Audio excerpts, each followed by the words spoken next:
Organic compounds हैं 6 types के. Some of the common types of organic compounds are, first है hydrocarbons.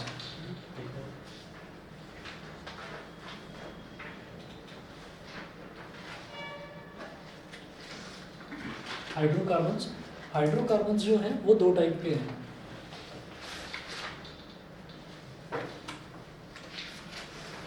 एक तो होंगे सैचुरेटेड हाइड्रोकार्बन्स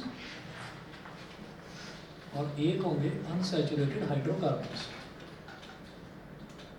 सैचुरेटेड हाइड्रोकार्बन्स और अनसैचुरेटेड हाइड्रोकार्बन्स. उसके बाद फिर ये सेकंड में है हेलोएल्केन्स.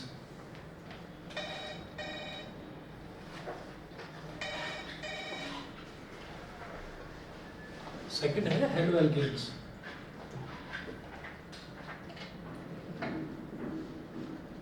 हेलोएल्केन्स. थर्ड है अल्कोहल्स.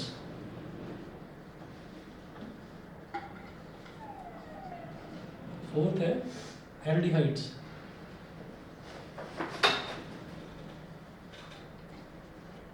फिफ्थ है कीटोन्स.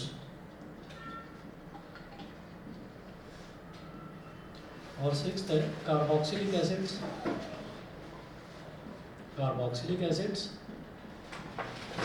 ब्रैकेट में मेंशन कर रहा हूँ मैं ऑर्गेनिक एसिड्स. कार्बोक्सिलिक एसिड्स को हम ऑर्गेनिक एसिड्स भी बोल देते हैं.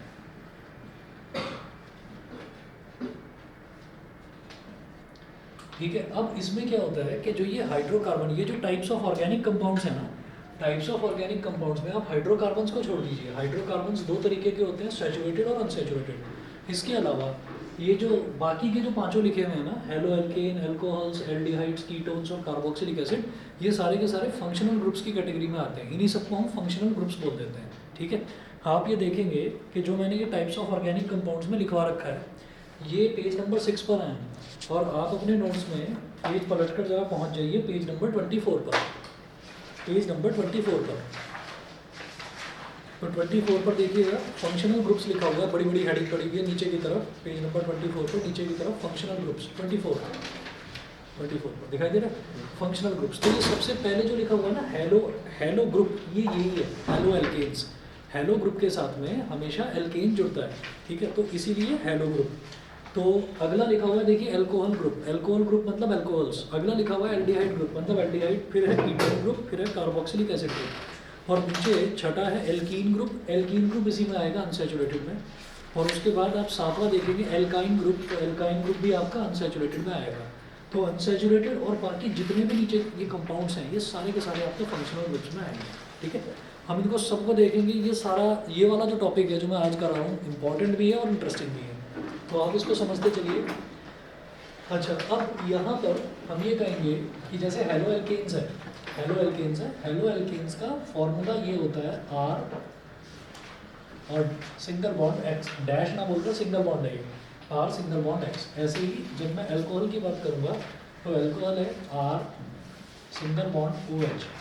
जब मैं एल्डिहाइड की बात करूँगा तो ये है R single bond C double bond O single bond H. इसको कॉमनली नॉर्मली हम ऐसे लिख देते हैं CHO, ये लिख देते हैं. फिर कीटोन्स की बात करेंगे तो कीटोन्स में हम इसको ऐसे लिखेंगे R C double bond O single bond R dash. और कार्बोक्सिलिक एसिड में होता है R single bond C double bond O single bond OH. RCOOH ये होता है. ठीक. अब ये कैसे बनेंगे, क्या क्या इनका स्ट्रक्चर होगा, वो अभी डिटेल में डिस्कस करते हैं.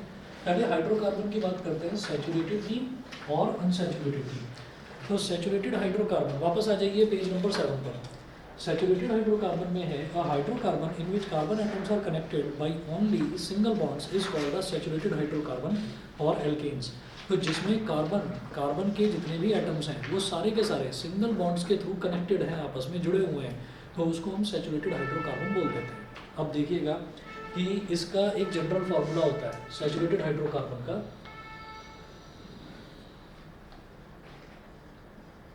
ये जो सैचुरेटेड हाइड्रोकार्बन्स होते हैं,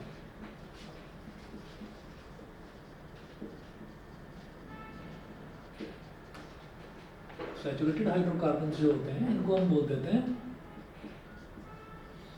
एल्केन्स.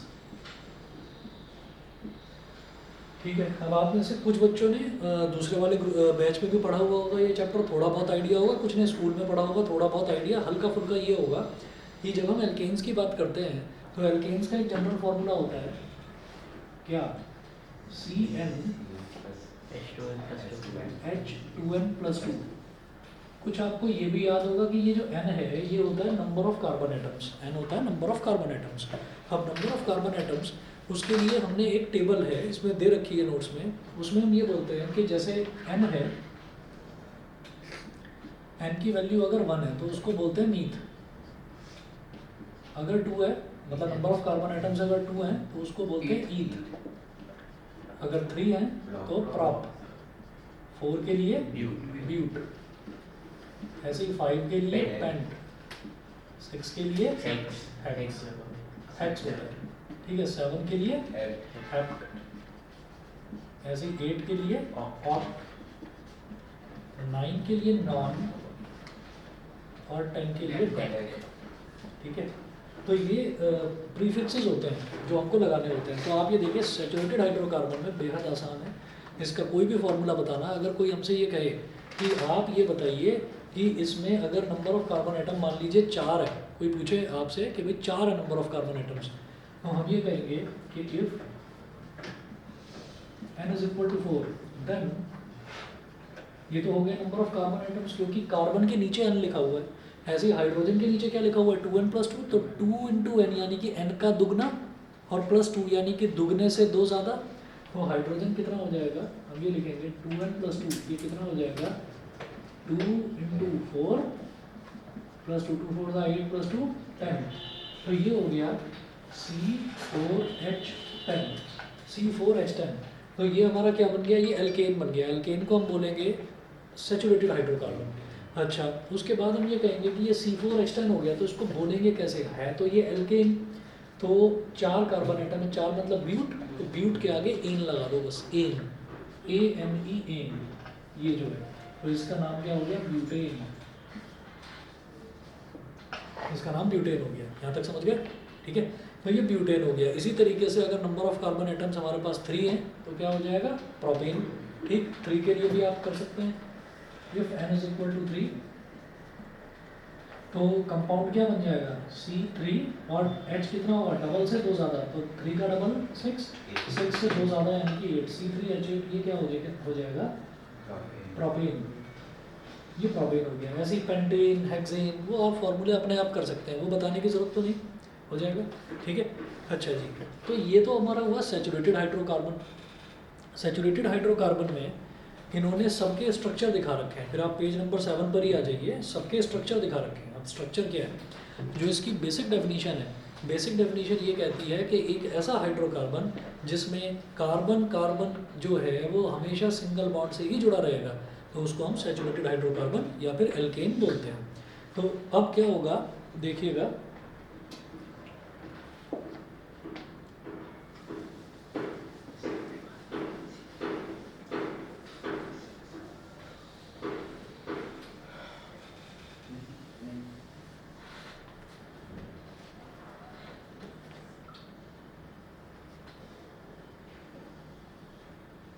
अब आप ये देखिएगा कि यहाँ पर अगर मैं किसी के भी स्ट्रक्चर की बात करता हूँ, फॉर एग्जांपल मैं C4H10 ले लेता हूँ, तो मुझे कार्बन के कितने एटम दिखाई दे रहे हैं यहाँ पर 4, तो आप कार्बन को एक एक करके सिंगल बॉन्ड से जोड़ दीजिए, C single bond C single bond C, ये हो गए 4 सिंगल बॉन्ड।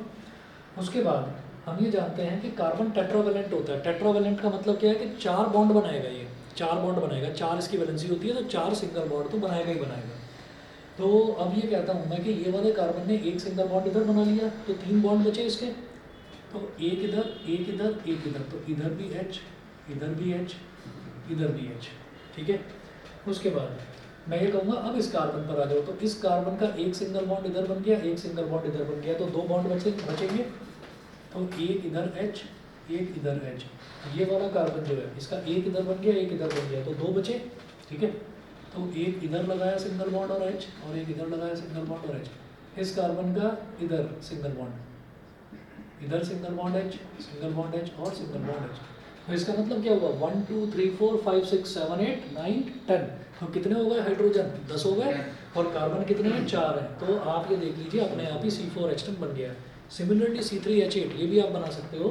तो C3H8 में क्या करोगे, 1 2 3, कार्बन के 3 एटम है, तो तीनों को सिंगल बॉन्ड से जोड़ दिया। क्यों, क्योंकि भाई ये सैचुरेटेड है, ये एल्केन है, तो एल्केन की डेफिनेशन ही ये है कि सिंगल बॉन्ड आएगा वहाँ पर। तो इधर भी एक H इधर, एक H इधर, इधर 2 बॉन्ड्स बने हुए हैं तो 2 बचे, तो एक बॉन्ड इधर, एक बॉन्ड ऊपर, एक बॉन्ड नीचे। इधर सिर्फ एक सिंगल बॉन्ड है तो 3 बॉन्ड बचे इसके भी, तो एक बॉन्ड इधर, एक बॉन्ड इधर और एक बॉन्ड इधर। तो आप ये देखिए, ये 4 एग्जाम्पल दे रखे हैं सैचुरेटेड हाइड्रोकार्बन समझाने के बाद। पेज नंबर 7 पर ही नीचे 4 एग्जाम्पल दे रखे हैं, मीथेन, ईथेन, प्रोपेन, ब्यूटेन, ये दे रखा है। तो ये आप बना सकते हैं अपने, आप समझ गए होंगे, ठीक है। उसके बाद मैं बात करता हूँ, अब हम आ जाते हैं सीधा सीधा फंक्शनल ग्रुप्स पर। सैचुरेटेड के बाद अनसैचुरेटेड, फिर हेलो एल्केन, फिर अल्कोहल, एल्डिहाइड, ये सारे के सारे फंक्शनल ग्रुप्स हैं, ठीक। पेज नंबर 24 पर भी जो हम पढ़ेंगे वो यही पढ़ेंगे आगे। तो पहले मैं अनसैचुरेटेड हाइड्रोकार्बन यानी कि इसकी बात करता हूँ। हाइड्रोकार्बन्स 2 तरीके के होते हैं, सैचुरेटेड और अनसैचुरेटेड। अब जो अनसैचुरेटेड है, अनसैचुरेटेड 2 कैटेगरीज में डिवाइड करे जाएंगे। एक होगा एल्कीन, ALKENE, एल्कीन, ठीक है, और एक होगा एल्काइन, ALKYNE, एल्काइन, ठीक। एल्कीन और एल्काइन ये हो गया। अब देखते हैं हम कि जैसे एल्कीन है और एल्काइन है, तो जैसे एल्केन का एक जनरल फॉर्मूला था CnH2n+2, मतलब कार्बन का तो N ही होगा, कार्बन के नंबर ऑफ एटम्स तो वो N ही होंगे। तो यहाँ पर भी लिखिए Cn और इधर भी लिखिए Cn, एल्काइन का भी जनरल फॉर्मूला में Cn, लेकिन हाइड्रोजन का कितना होगा यहाँ पर 2n, CnH2n, मतलब हाइड्रोजन कितना होगा, n का जस्ट डबल। यहाँ पर हाइड्रोजन कितना होगा, डबल से 2 कम। तो किस तरह से याद करना है, इसमें डबल से 2 ज़्यादा, इसमें हाइड्रोजन एग्जैक्टली डबल और इसमें हाइड्रोजन डबल से 2 कम, इस तरह से आप याद करिए। डेफिनेशन क्या है, एल्केन में क्या होता था, जितने भी कार्बन एटम हैं वो सारे के सारे सिंगल बॉन्ड से जुड़ेंगे, और एल्कीन में क्या होगा कि एक डबल बॉन्ड आएगा। एक डबल बॉन्ड मतलब कोई भी, जैसे मान लीजिए 10 कार्बन एटम है, तो उन 10 कार्बन एटम में से कोई 2 कार्बन एटम्स के बीच में डबल बॉन्ड आ जाएगा बस, बाकी के जो 8 जुड़े हैं वो सारे के सारे सिंगल बॉन्ड के थ्रू जुड़ेंगे, ठीक है। तो एटलीस्ट एक डबल बॉन्ड, 2 भी आ सकते हैं, पर अपने सिलेबस में एक डबल बॉन्ड वाला ही करना है और ज़्यादा नहीं करना हमको, ठीक है। तो एल्कीन में क्या होगा कि कार्बन एटम में कम से कम एक डबल बॉन्ड आएगा, एल्काइन में क्या होगा कि कार्बन एटम्स में कम से कम एक ट्रिपल बॉन्ड आएगा, ठीक है, ये अंतर है, ठीक। और जो जैसे हमने यहाँ पर बोला ब्यूटेन, तो अगर इसमें नंबर ऑफ कार्बन एटम 4 होंगे तो उसको क्या बोलेंगे, ब्यूटीन, ब्यूटीन। ऐसे ही यहाँ पर बोलेंगे ब्यूटाइन, ब्यूटाइन ये बोला जाएगा। तो मैं एल्कीन के कुछ एग्जांपल्स लेता हूँ। हम ये कहेंगे एल्कीन में examples of alkenes, examples of alkenes. तो जब एल्कीन्स की हम बात करेंगे तो इसमें क्या होगा कि if n is equal to 1, अगर मैंने n को 1 ले लिया तो हाइड्रोजन एटम्स कितने हो जाएंगे, ये हो जाएगा 2n, 2n का मतलब क्या हो गया, 2 into 1 मतलब 2, तो ये बन जाएगा CH2, ये CH2 बन जाएगा। तो हम ये कहेंगे कि क्या ये पॉसिबल है, ये पॉसिबल नहीं है। रीज़न क्या है कि यहाँ पर n का मतलब 1 का मतलब n इज इक्वल टू 1 का मतलब क्या है कि कार्बन का एक ही बॉन्ड है, मतलब कार्बन का एक ही एटम है। जब कार्बन का एक ही एटम है तो हमें कम से कम 2 तो चाहिए ना, तभी तो डबल बॉन्ड बनेगा, कार्बन के 2 एटम्स के बीच में डबल बॉन्ड तो तभी बनेगा। तो इसका मतलब n is equal to 1 alkene में एग्जिस्ट नहीं करता। Similarly n is equal to 1 alkyne में भी एग्जिस्ट नहीं करेगा। तो एल्कीन और एल्काइन ये जो 2 फंक्शनल ग्रुप्स हैं एल्कीन और एल्काइन, इनकी शुरुआत ही n इज इक्वल टू 2 से होती है। केवल एल्केन ऐसा है जिसकी शुरुआत n इज इक्वल टू 1 से होती है, लेकिन एल्कीन और एल्काइन इनकी शुरुआत n इज इक्वल टू 2 से होती है। तो मैं n इज इक्वल टू 2 के लिए देखूंगा।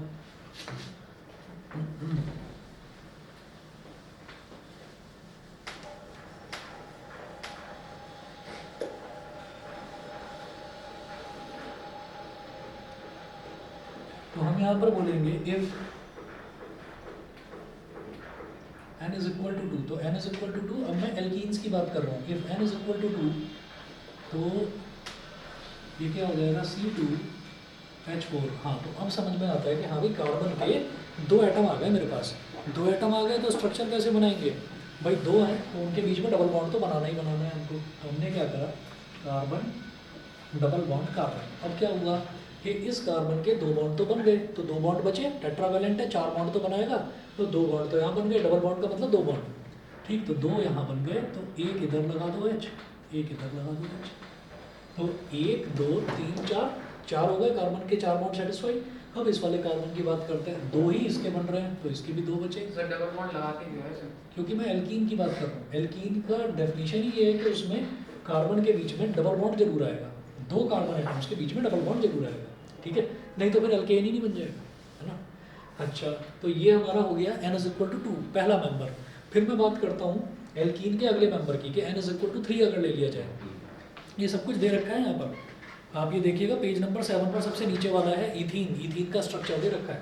आप समझ गए होंगे कि इसमें नंबर ऑफ कार्बन एटम कितने हैं, दो हैं, तो दो का मतलब क्या है, n=2 का मतलब ईथ, और मैं बात किसकी कर रहा हूँ, एल्कीन की, तो it will be called ethene, उसको क्या बोलेंगे, इथीन,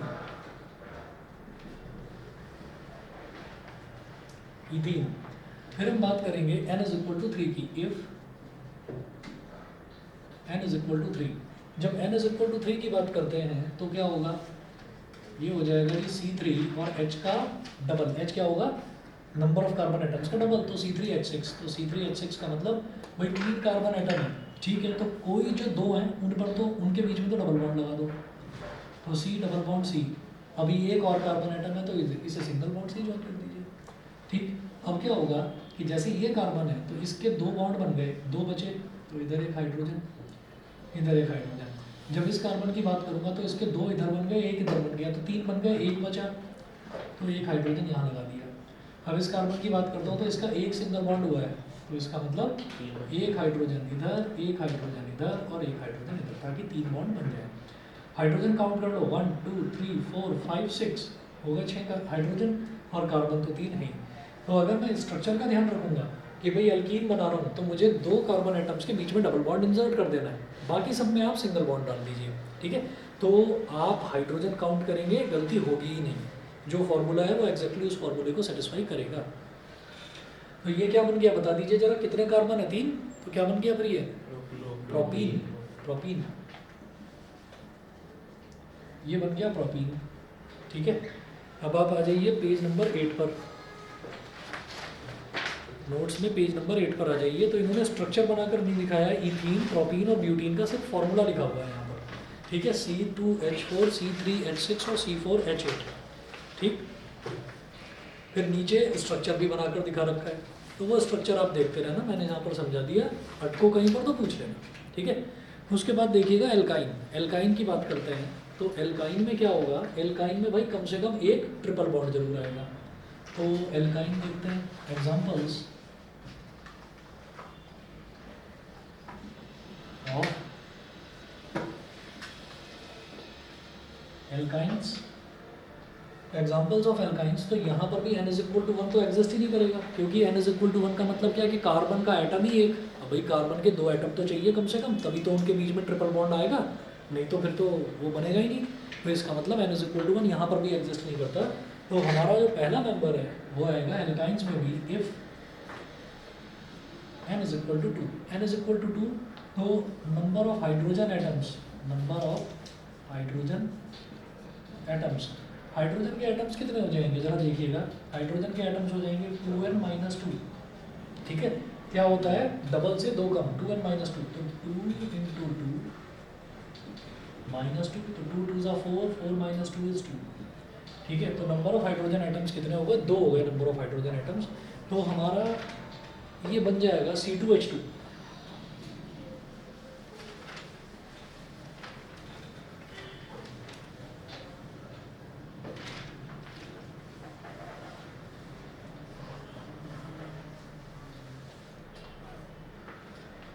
ये बन जाएगा C2H2, C2H2। स्ट्रक्चर देखिए, C ट्रिपल बॉन्ड C, तो ये वाला जो कार्बन है इसके तीन बॉन्ड इधर सेटिस्फाई हो गए, एक बचा उसमें हाइड्रोजन जोड़ दो, सिंगल बॉन्ड H। सिमिलरली इसके भी तीन सेटिस्फाई हो गए, तो एक बचा उसमें हाइड्रोजन जोड़ दो, हो गया दो कार्बन, तो C2 2 हाइड्रोजन का H2 C2H2 बन गया। अच्छा ट्रिपल बॉन्ड है और 2 ही कार्बन है, 2 कार्बन का मतलब ईथ, तो इथाइन। ऐसे ही 3 के लिए देख लो, 4 के लिए देख लो, 5 के लिए। मैं चलिए 5 के लिए देखता हूँ। if n is equal to 5, बाकी जो छोड़ रहे हैं वो आप अपने आप करके देख लेना, आसान है, ठीक है। n is equal to 5 जो है, n is equal to 5 ये हो गया, तो n मतलब नंबर ऑफ कार्बन एटम्स, तो number of hydrogen atoms, number of hydrogen atoms कितने हो गए, 2n minus 2, तो 2n यानी कि 2 into 5 minus 2, 2 5 10, 10 minus 2 is 8, तो number of hydrogen atoms is 8, ये हो गया, ठीक है। तो ये 5 है और यहाँ पर मैं बात कर रहा हूँ एल्काइन की, तो ये क्या कहलाएगा, पेंटाइन, पेंटाइन। तो ये बनेगा कैसे, पहले देखिए नंबर ऑफ कार्बन एटम्स 5 हैं, तो 1 2 3 4 5, ये जो शुरुआत के 2 हैं इनमें आप ट्रिपल बॉन्ड इंसर्ट कर दीजिए, मर्जी है बीच में भी डाल सकते हो, कोई दिक्कत नहीं है, बस कोई 2 पकड़ेंगे और उनके बीच में ट्रिपल बॉन्ड डाल देंगे, कर दिया। अब बाकी सब में सिंगल बॉन्ड, ठीक। अब इस कार्बन के 3 बॉन्ड सेटिस्फाई हो गए, एक बचा तो इधर हाइड्रोजन डालो, इस कार्बन के 3 इधर हो गए, एक इधर सेटिस्फाई हो गया, इस कार्बन के साथ कोई हाइड्रोजन नहीं आएगा, 4 सेटिस्फाई हो गए, 4 बॉन्ड बन गए। अब इस कार्बन की बात करते हैं, इसका एक बॉन्ड इधर बन रहा है, एक बॉन्ड इधर बन रहा है, तो 2 सेटिस्फाई हो गए, तो 2 बचे, एक H इधर और एक H इधर। सिमिलरली विद दिस कार्बन, एक बॉन्ड इधर, एक बॉन्ड इधर, तो 2 बॉन्ड बचे, एक हाइड्रोजन ऊपर, एक हाइड्रोजन नीचे। इस कार्बन का एक बॉन्ड बन रहा है इधर, तो एक हाइड्रोजन ऊपर, एक हाइड्रोजन इधर और एक हाइड्रोजन इधर।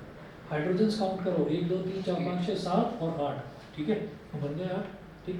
तो इसको क्या बोलेंगे, C5H8 और कहेंगे क्या, pentyne, pentyne. Alkane, alkene, alkyne, ये समझ में आ गया, ठीक है। तो एल्केन आएगा किसकी कैटेगरी में, सैचुरेटेड हाइड्रोकार्बन की कैटेगरी में, और एल्कीन्स और एल्काइंस ये अनसैचुरेटेड की कैटेगरी में आएंगे और इनको हम फंक्शनल ग्रुप भी बोलते हैं। अब अगले फंक्शनल ग्रुप पर आ जाते हैं, वो है हमारा हेलो ग्रुप, ठीक है, जिसको हेलो एल्केन भी बोलते हैं। तो उसके लिए आप एल्काइल ग्रुप कराऊंगा, उसके लिए चाहे तो सीधा पेज नंबर 24 पर आ जाओ, ठीक है ना। एक बार फंक्शनल ग्रुप हो जाएगा, फिर इस चैप्टर में बाकी सारी चीज़ें आसान लगने लगेंगी। चलिए बस 1 मिनट रुकिए, अभी आ रहा हूँ।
अगला जो टेस्ट है ना आपका 7 तारीख को है, और उस टेस्ट में इलेक्ट्रिसिटी जो है, इलेक्ट्रिसिटी का हमारा एक पोर्शन बचा हुआ है, heating effect of current. Heating effect of current most probably आज शाम वाले बैच में मैं करा दूँगा, ठीक है। तो अगर कोई वहाँ करना चाहे तो वहाँ कर लें, और नहीं तो कल फिर यहाँ करा दूँगा, इस वाले बैच में करा दूँगा, जैसे ठीक लगे। तो हीटिंग इफेक्ट ऑफ करंट भी इंक्लूड कर देंगे, और पूरा कंप्लीट इलेक्ट्रिसिटी और मेटल्स एंड नॉन मेटल्स, तो जो 2 चैप्टर का आपका टेस्ट है 7 तारीख, मुझे लगता है टाइम ठीक है भैया, 2 ही तारीख है सर तो, एग्जाम है साथ को सर मंडे के तो कोई बात नहीं 7 के बाद दे देना, 8 में 9 में दे देना भाई। जिसको कभी भी किसी भी बच्चे को दिक्कत है, अब उसमें खुद से बेईमानी नहीं होनी चाहिए कि हम झूठ बोल रहे हैं, वो नहीं होना चाहिए कभी भी, कि आप टेस्ट जो है उनको सीरियसली लें और सीरियसली दें। कई बच्चे हैं जो उसी दिन टेस्ट नहीं दे पाते तो बता देते हैं कि सर हम इस दिन दे देंगे टेस्ट, और वो आकर खुद ही टेस्ट दे जाते हैं। तो उसमें आप थोड़ा सा ईमानदारी रखिए। ये टेस्ट सिर्फ इस वजह से है कि आपको ये समझ में आ जाए कि किस चैप्टर पर कितना हमको ध्यान देना है। कई बार ऐसा होता है कि हमने प्रिपेयर कर लिया पूरा चैप्टर, लेकिन एग्ज़ाम में हमारा पेपर छूट रहा है, हमें लिखते हुए हाथ काँप रहे हैं, हमको ये लग रहा है कि हमारा पेपर छूट जाएगा, हमें टाइम कम पड़ रहा है, तो वो चीज़ जो है वो मैं चाहता हूँ वो काम यहाँ हो जाए। आप टेस्ट देते के दौरान ही मुझे बता दें कि सर ये गड़बड़ हुई है आज मेरे साथ, और उसमें झूठ मत बोलो, क्योंकि आप अपने आप को ही धोखा दोगे नहीं तो वो प्रैक्टिस जितनी आप अच्छी करेंगे, एग्ज़ाम में परफॉर्मेंस जो है वो अच्छा ही आएगा, और जो एग्ज़ाम फियर है वो निकल जाएगा मन के अंदर से। चलिए जी अगला देखते हैं। अगला कुछ भी जितने भी फंक्शनल ग्रुप्स हैं वो देखने से पहले मुझे ना एक चीज़ ये देखनी है कि एक टर्म होती है एल्काइल ग्रुप। तो एल्काइल ग्रुप क्या होता है? एल्काइल ग्रुप का मतलब ये है कि जैसे हमने एल्केन का फॉर्मूला देखा CnH2n+2, एल्केन का फॉर्मूला CnH2n+2, तो हाइड्रोजन एटम कितने हो गए वहाँ पर? कार्बन के डबल से 2 ज़्यादा, ठीक है। तो अगर मैं एल्काइल ग्रुप की बात करूँ तो एल्काइल ग्रुप में क्या होगा कि एल्केन में से एक हाइड्रोजन को गायब कर दीजिए, एक हाइड्रोजन को गायब कर दीजिए, तो क्या होगा कि CnH2n+1 ये होगा एल्काइल ग्रुप। देखिए क्या है एल्काइल ग्रुप को, कोई ऐसे पढ़ने की ज़रूरत नहीं है कि एल्काइल ग्रुप कोई अलग टॉपिक है। एल्काइल ग्रुप बस एक छोटा सा हिंट देकर समझाता हूँ, उसकी ज़रूरत मुझे सारे फंक्शनल ग्रुप्स में पड़ेगा। निकाल दिया ना, क्या एल्केन में से एक हाइड्रोजन निकाल दिया तो एल्काइल बन गया बस। भाई सीधे सीधे देखिए कि जब मैंने बोला मीथेन, तो मीथेन का फॉर्मूला है CH4।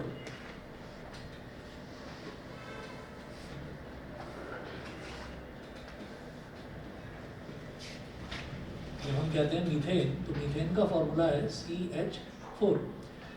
अब ये जो CH4 है, इस CH4 में से आपने एक हाइड्रोजन रिमूव कर दिया, तो ये बन जाएगा single bond CH3। This is called, ये तो है methane, this is called methyl group, methyl group, methyl group. अब इसको यहाँ पर सिर्फ CH3 नहीं लिख सकते क्या? ये कहेंगे नहीं, सिंगल बॉन्ड CH3 लिखना है। क्यों? क्योंकि ये ऐसे है CH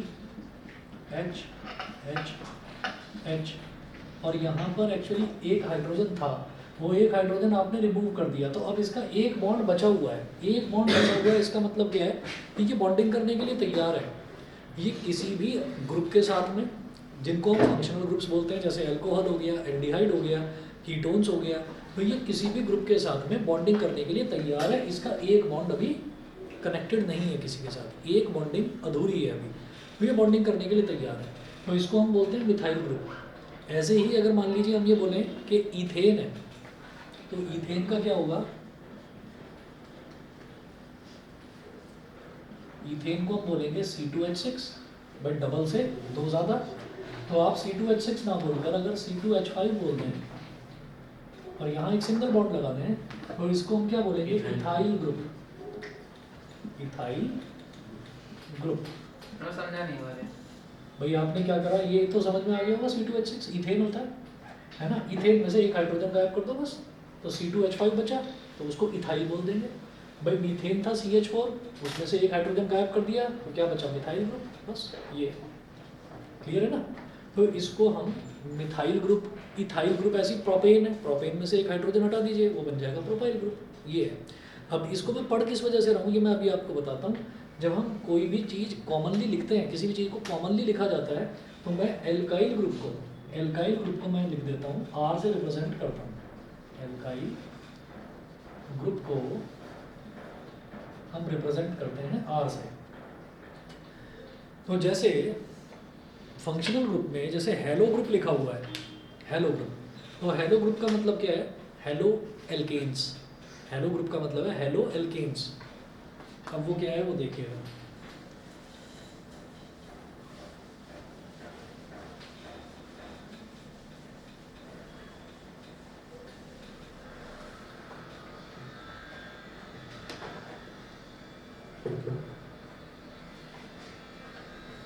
हेलो ग्रुप बोलिए या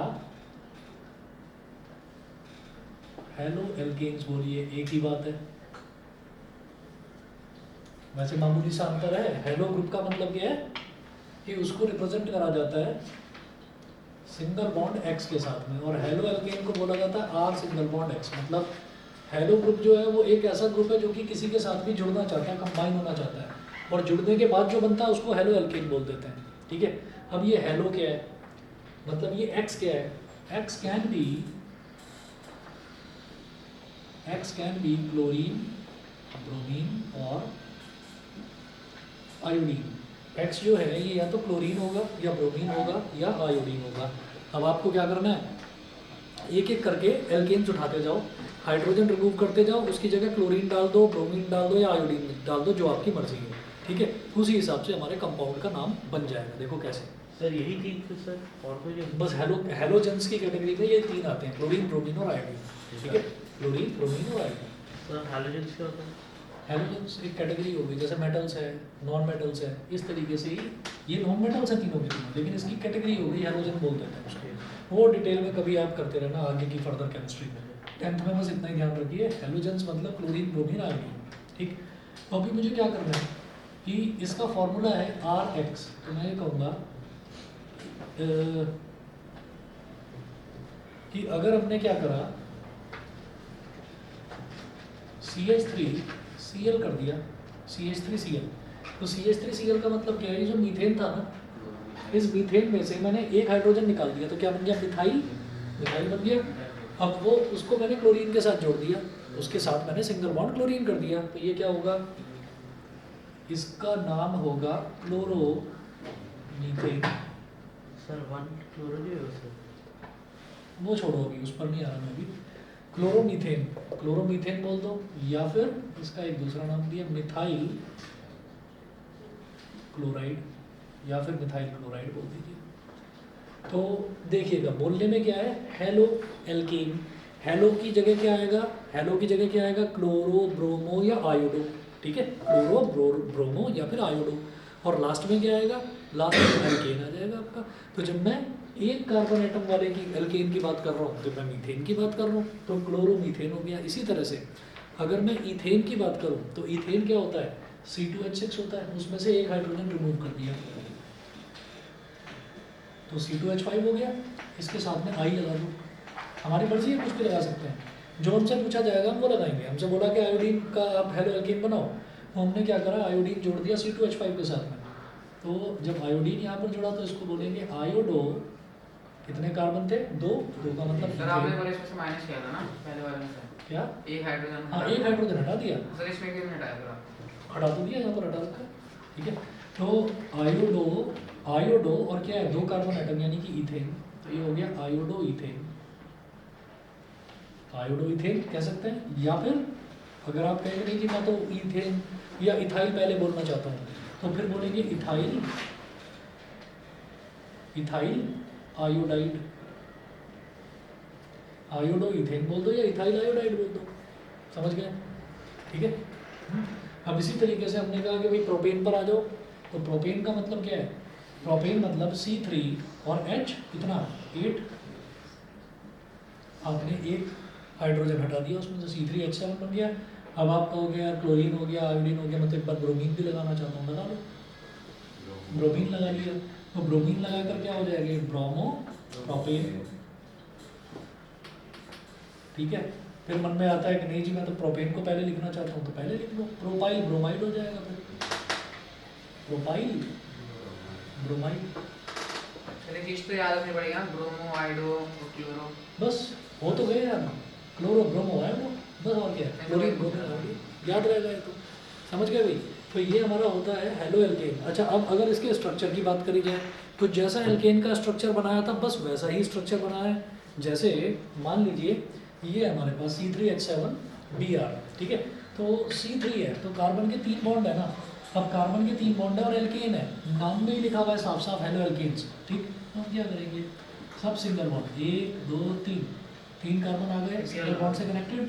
ठीक, और यहाँ पर हम ये कहेंगे कि इस कार्बन का सिंगल बॉन्ड सेटिस्फाई है, तो 3 तो बचे ना अभी, तो एक हाइड्रोजन इधर एक हाइड्रोजन इधर, एक हाइड्रोजन इधर, CH3 हो गया। इस कार्बन के 2 बॉन्ड बने हुए तो 2 बॉन्ड बच गए, तो एक हाइड्रोजन इधर, एक हाइड्रोजन इधर। इसका सिंगल बॉन्ड हो गया तो 3 बॉन्ड बचे, एक हाइड्रोजन इधर, एक हाइड्रोजन इधर, लेकिन एक हाइड्रोजन हम निकाल चुके थे, है ना, तो उस हाइड्रोजन की जगह ही आपको ब्रोमीन लगाना है, बन गया ब्रोमोप्रोपेन, ठीक है ना।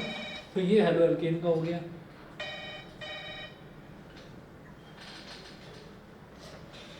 ठीक है जी, ये हमारा ब्रोमो प्रोपेन हो गया। क्लियर, चले आगे। तो ये हेलो एल्केन्स है। हेलो एल्केन्स में आप और चाहें जितने भी आप कहोगे नहीं मैं तो हेलो पेंटेन भी बनाना चाहता हूँ, बना लो। उसमें पेंटेन में क्या करना है भाई, 5C5H12 होता है ना पेंटेन, ठीक। तो उसमें क्या करना है, C5H11, C5H11 साथ में जोड़ दो क्लोरीन, तो क्लोरोपेंटेन हो गया। ब्रोमीन जोड़ दो तो ब्रोमोपेंटेन हो गया, बस यही। ठीक है, उसके बाद जो अगला था, अगला हमने क्या देखा, एल्कोहल ग्रुप, ठीक। अगर हेलो एल्केन समझ में आ गया तो एल्कोहल में भी कुछ नहीं है। क्या करना है, हमने एक हाइड्रोजन हटाकर क्या लगाया, ब्रोमीन, एक हाइड्रोजन हटाकर आयोडीन लगा दिया, क्लोरीन लगा दिया। वो एक हाइड्रोजन हटाकर अगर आप OH लगा रहे हैं तो एल्कोहल बन गया। एक हाइड्रोजन हटाकर अगर आप OH लगा रहे हैं तो फिर वो एल्कोहल बन गया, उसमें भी कुछ नहीं है। तो सिर्फ OH, हाँ, सिर्फ OH लगेगा। सिर्फ OH। आप ये देखिएगा, जैसे ये क्या था, ये CH4 था, मीथेन क्या था, मीथेन CH4 था, उसमें से एक हाइड्रोजन रिमूव करा तो CH3 बन गया ना। तो CH3 Cl लगाया ना, Cl मत लगाओ, अब लगा दो OH, तो वो क्या बन जाएगा, मीथेनॉल। उसको कहेंगे मीथेनॉल। एल्कोहल में क्या करा जाता है, एल्कोहल में लास्ट में OL लगा दिया जाता है। जितने भी एल्केन्स हैं, एल्केन्स का लास्ट का E हटा दो, जैसे methane, ethane, propane, butane, last का E हटाओ और E हटाकर OL लिख दो। मीथेनॉल, इथेनॉल, प्रोपेनॉल, ब्यूटेनॉल, ये होता चला जाएगा। देख लो, जैसे इसको बोला R सिंगल बॉन्ड X, उसको क्या बोलेंगे, R single bond OH, alcohol group. ठीक है, आसान है बेहद।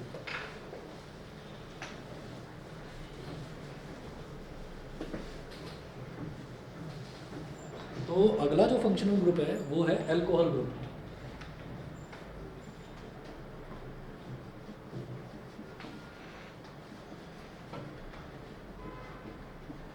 एल्कोहल ग्रुप, एल्कोहल ग्रुप में क्या होगा कि R सिंगल बॉन्ड OH।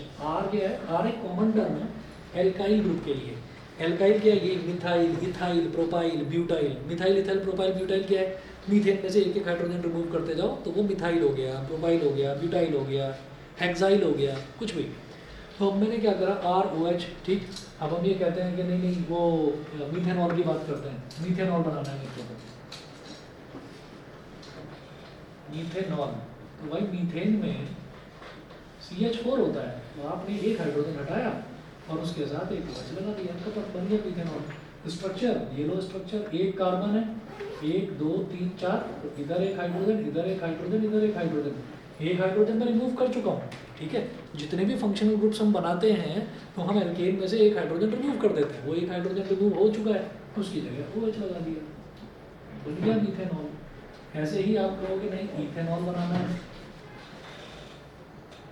तो इथेनॉल में क्या होगा, C2H5 OH, C2H5 OH। अच्छा, अब इसको कैसे लिखेंगे, C सिंगल बॉन्ड C, ठीक, 2 कार्बन हो गए। अब इसको, ये सिंगल बॉन्ड इधर आ गया, अब इधर और क्या है कि जब OH है ही, जब मुझे पता ही है कि मुझे अल्कोहल बनाना है तो इधर वाले के साथ एक OH लगा दो। अब इस कार्बन की कितनी बॉन्ड बन गई, एक, तो 3 बॉन्ड बनेंगे, 1 2 3, एक H, एक H और एक H। इस कार्बन के कितने बॉन्ड बन गए, 1 और 2, 2 बन गए, तो 2 और बनेंगे, एक H इधर, एक H इधर। काउंट करना जरा हाइड्रोजन, 1 2 3 4 5, C2H5 OH, इथेनॉल। तो ये हो गया मीथेनॉल, ये हो गया इथेनॉल। इसी तरीके से प्रोपेनॉल बना लोगे, यस सर। प्रोपेनॉल, ब्यूटेनॉल बना लेंगे। ठीक है, चलिए जी, इसके बाद हम अगला देखते हैं। अगला आता है एल्डिहाइड ग्रुप। एल्डिहाइड ग्रुप भी सेम है, उसमें क्या करना है, जैसे यहाँ पर R के साथ X लगाया, R के साथ OH लगाया, अब R के साथ लगा देना है CHO, CHO लगा देना है। लेकिन एक है उसमें चीज़ जो ध्यान रखने वाली है, वो बताता हूँ।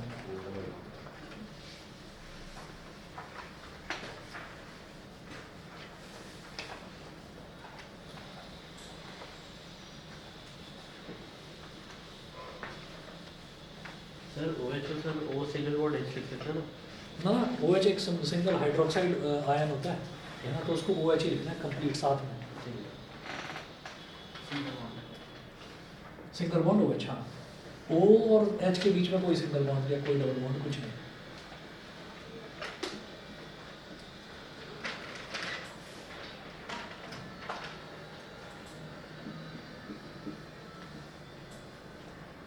हाँ जी, एल्डिहाइड ग्रुप को बोलेंगे क्या? R single bond CHO, R single bond CHO।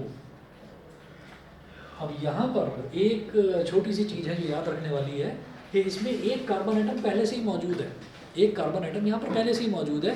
तो इसका मतलब क्या है कि अगर मैं R की जगह एक कार्बन भी लेता हूँ ना, अगर मैं एक कार्बन भी लेता हूँ तो दो कार्बन मुझे मिल जाएंगे अपने आप। तो एल्कोहल में लास्ट में ओल, इथेनॉल, मीथेनॉल, प्रोपेनॉल, ब्यूटेनॉल ये आता है। एल्डिहाइड में लास्ट में अल आएगा, अल, ठीक है। तो अल वो आता चला जाएगा, मीथेनल, अल है ना, अल जजीरा, अल कायदा, वो वाला अल, ठीक है। तो वो जो अल है वो लास्ट में आता जाएगा, तो मीथेनल, इथेनल, प्रोपेनल, ब्यूटेनल ये आएगा, ठीक है। मीथेनल बताता हूँ वो भी, सही बात है भाई। मीथेनल कैसे बनेगा? मीथेनल ऐसे बनेगा, एक कार्बन तो पहले से ही मौजूद है, दो बन गया ना डबल बॉन्ड। इसका जो CHO है, इस CHO का स्ट्रक्चर क्या होता है? ये ऐसे बनता है R, और CHO को हम क्या लिखते हैं? C double bond O single bond H, ये होता है। तो अगर मैं इसके पहले मेंबर की बात करूं, यानी कि मीथेनल की, तो भाई एक कार्बन तो पहले से मौजूद है, और हाइड्रोजन आ जाएगा। आप बस एक हाइड्रोजन, तो R की जगह ये C डबल बॉन्ड हो और H, ये तो है ही, इस R की जगह ना बस एक H डाल दो, सिर्फ इसकी जगह H डाल दीजिए आप। भाई R वैसे तो एल्काइल ग्रुप होता है, आप ये कहोगे नहीं जी इसकी जगह तो मिथाइल आना चाहिए था, इथाइल आना चाहिए था, प्रोपाइल आना चाहिए था, आप बिल्कुल ठीक कर रहे हो। लेकिन जो इसका पहला मेंबर है, पहले मेंबर में H आ जाएगा सिर्फ, पहले मेंबर में केवल H आएगा। तो ये क्या बन गया? HCHO। ये तो स्ट्रक्चर है इसका, इंटरनल स्ट्रक्चर CHO का, लेकिन बोला जाता है HCHO। इसका नाम क्या है? मीथेनल। और मीथेनल का एक कॉमन नेम होता है क्या?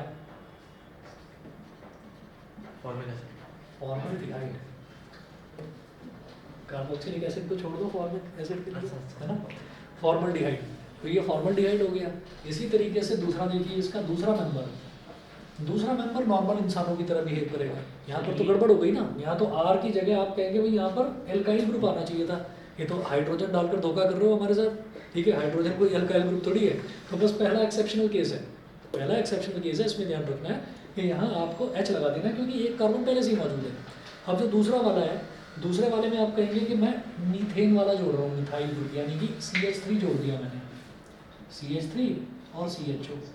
ये तो इसका स्ट्रक्चर कैसे बनेगा? लिखेंगे ऐसे ही, लिखने में सिंगल बॉन्ड CHO नहीं आएगा, लिखेंगे ऐसे CH3 CHO। तो स्ट्रक्चर कैसे बनेगा कि भाई देखो, CHO में C डबल बॉन्ड O और सिंगल बॉन्ड H, ये पहले से ही है। अब ये CH3 जोड़ देंगे, तो इधर सिंगल बॉन्ड करके CH3 ये जोड़ दिया। तो देखो जोड़ा मैंने क्या है? जोड़ा है मैंने मिथाइल। तो मिथाइल से मन में ये एकदम आता है कि अरे भाई एल्कोहल में जब मैंने मिथाइल जोड़ा था तो मीथेनॉल बन रहा था, एल्डिहाइड में जब मैं मिथाइल जोड़ रहा हूँ तो यहाँ पर भी मीथेनल ही बनना चाहिए, नहीं बनेगा, इथेनल बनेगा, क्योंकि एक कार्बन पहले से मौजूद है यहाँ पर। तो टोटल नंबर ऑफ कार्बन कितने हो गए? 2 हो गए ना, तो अब ये बनेगा इथेनल। समझ में आ गई मेरी बात? ठीक है, इथेनल। अच्छा, इसका भी एक कॉमन नेम होता है क्या? कमाल है भाई, acetic acid, formic acid, acetaldehyde को सब भूले जा रहे हैं, फॉर्मल्डिहाइड को सब भूले जा रहे हैं। अरे कैसे कॉमन नेम है सर? ठीक है, मैंने कभी सुना ये- नहीं, सुना है। कॉमन नेम नहीं सुना भी है, आपने पढ़ा भी है, कैसी बात कर रहे हो?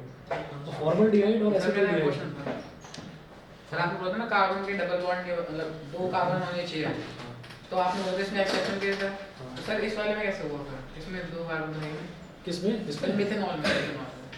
वही तो कह रहा हूँ कि ये तो नॉर्मल बिहेव कर रहा है, ये तो नॉर्मल इंसानों की तरह बिहेव कर रहा है, यही है एक्सेप्शन।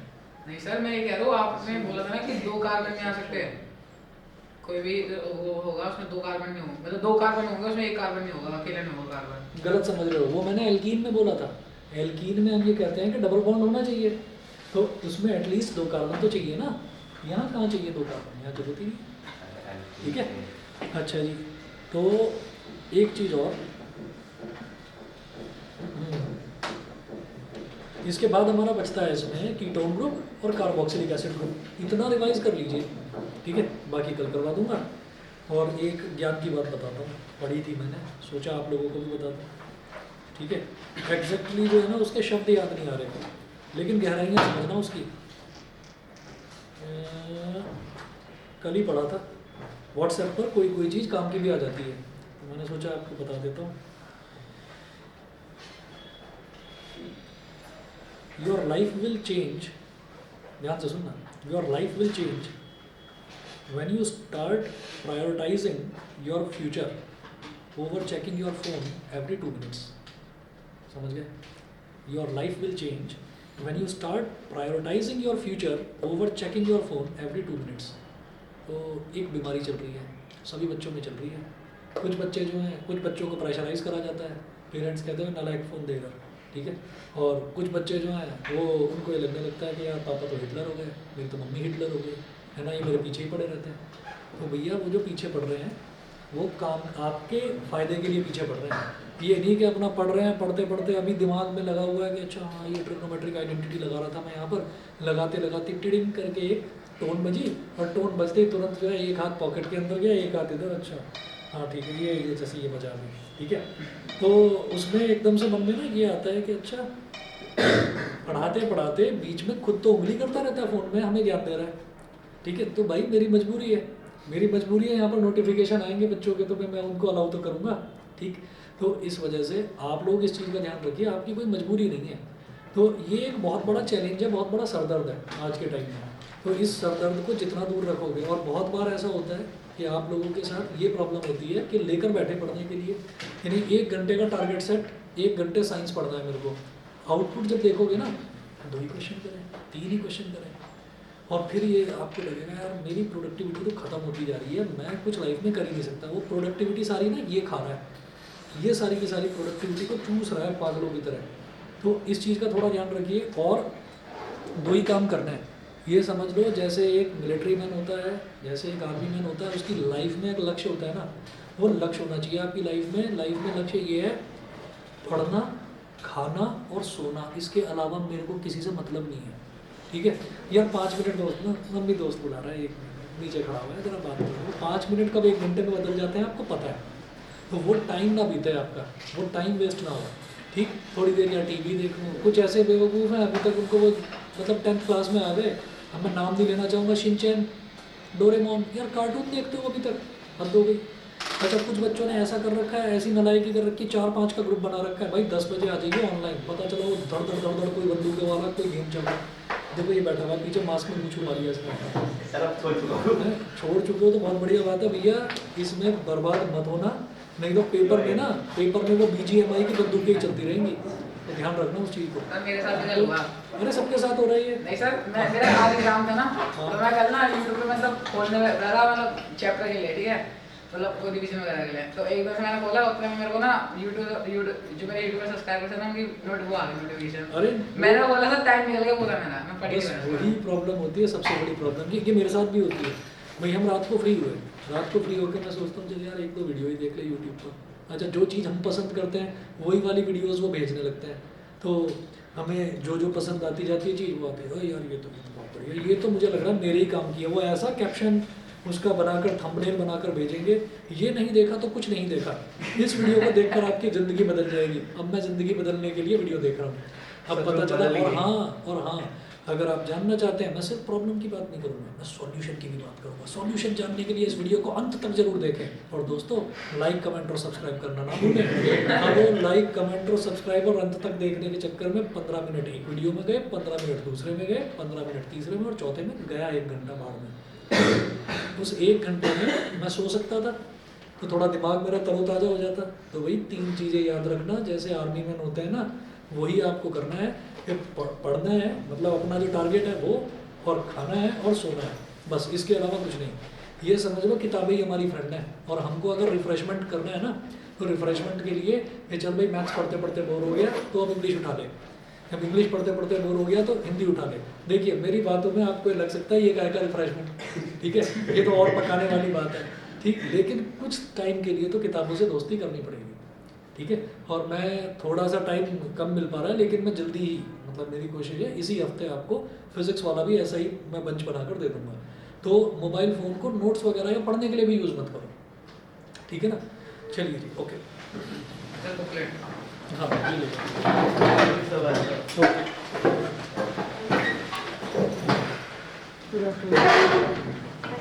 ओके सर एक डाउट था मुझे कि थैंक यू सर। दोबारा बोलना प्लीज़, क्या?